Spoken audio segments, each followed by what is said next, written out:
In the last video, we talked about a couple of advanced HIIT protocols which can really take your training to another level. In this video, I want to detail two more. The first one is fartlek. Fartlek may be just the most ridiculous sounding name for a workout, but it's actually a very useful tool, so let's not judge this particular row by its name. In fact, fartlek actually translates directly as time play. It is so called because you're going to be dividing your regular cardio workout in a manner of ways to suit your particular training goal. This way, you can combine steady-state cardio with interval training and build towards a variety of different objectives at once. To explain it simply, fartlek merely means that you can choose between how you want to divide your time between sprinting, jogging, walking, and everything else in between. And it doesn't just have to be time that is the deciding factor here either. You can just as easily train so you switch speeds depending on the distance, or so that you watch your heart rate. For example, a great way to improve your recovery times is to sprint for 1 minute and then jog gradually until your heart rate reaches 70% of your MHR again. When that happens, you increase your speed once more and then go slow until it's back at 70%. Another interesting challenge is to introduce more outside factors to make things more exciting and less predictable. For instance, keep an eye on the street lamps that you're passing.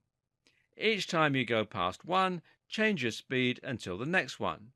You might sprint, jog, walk, sprint, jog, walk, or find another way to switch things up. The same thing can be achieved with a skipping rope or a kettlebell. Alternatively, you can try to jog for a distance and then sprint at the end to burn off the remaining calories and improve your lactate threshold, etc. Finally, one that I find particularly enjoyable is something I call anabolic running. Here, you simply sprint for 100 meters, walk back, and then sprint the distance again.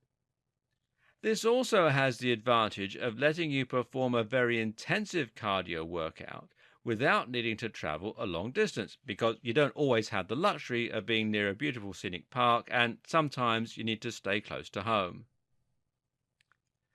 Finally, there's Metcon.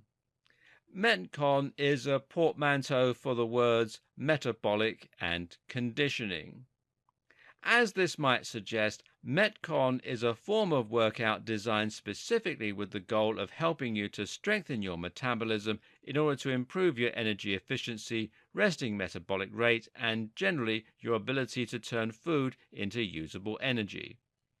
The aforementioned fartlek example that challenges you to start running again each time your heart rate reaches 70% can also be considered an example of Metcon, as this is improving your ability to clear your blood of metabolites and lactate, as well as your ability to recover quickly back to a steady resting heart rate.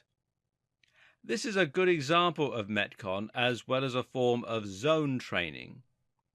If you get the right fitness tracker, then this can actually be used to alert you once your heart rate reaches specific zones, saving you from constantly having to check your wrist every minute or so. More often, though, the term Metcon is used to describe short, focused bursts of high-intensity activity with a minimum amount of rest in between. A good example is the ladder workout, which involves performing 10 good reps of a given exercise, such as pull-ups or clapping exercises, resting for 30 seconds, and then performing 9 reps. You keep going until you reach 1 repetition, at which point the challenge has ended. The circuit routines we'll look at in the next video can also be considered examples of Metcon.